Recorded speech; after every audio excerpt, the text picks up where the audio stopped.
Baiklah, saya di sini akan membahas tentang konflik politik identitas dalam kampanye pemilu 2024. Studi kasus Anies Baswedan. Latar belakang fenomena politik identitas di Indonesia. Indonesia memiliki sejarah panjang dengan politik identitas. Kelompok-kelompok masyarakat menggunakan identitas agama, suku, atau ras sebagai alat untuk mencapai tujuan politik. Fenomena ini semakin kompleks dalam pemilu 2024 dengan para kandidat memanfaatkan politik identitas untuk menarik simpati dan dukungan. Perkembangan politik identitas dalam pemilu 2024. Yang pertama, muncul isu-isu identitas dalam kampanye seperti agama dan suku semakin intensif.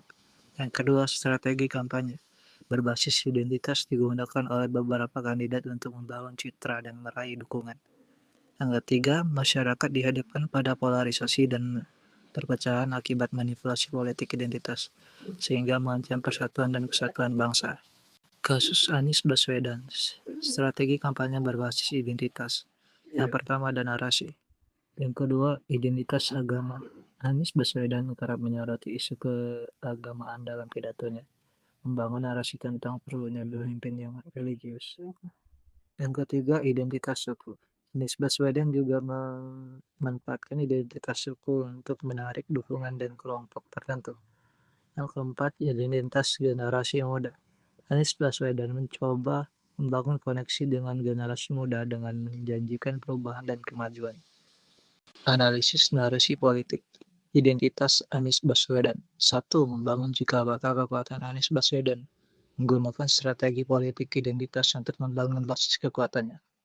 Yang kedua yaitu membangun narasi moralitas. Anies Baswedan berupaya memproyeksikan dirinya sebagai pemimpin yang moral dan religius. Yang ketiga yaitu memanfaatkan sentimen agama. Strategi Anies Baswedan memanfaatkan isu keagamaan untuk meraih simpati dan dukungan.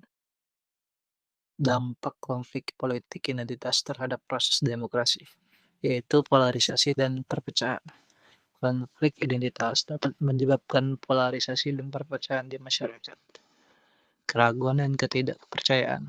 Munculnya kecurigaan dan ketidakpercayaan di antara kelompok masyarakat. Menurunnya kualitas demokrasi mengurangi proses demokrasi yang adil dan bermartabat. Tantangan dan implikasi.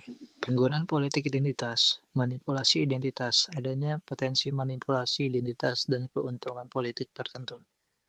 Ada juga radikalisme dan intoleransi.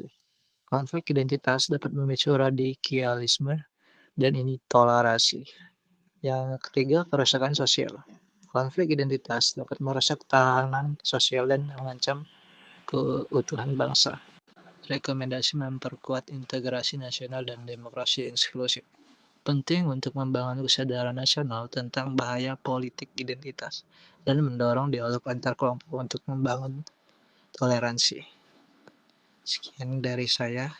Assalamualaikum warahmatullahi wabarakatuh.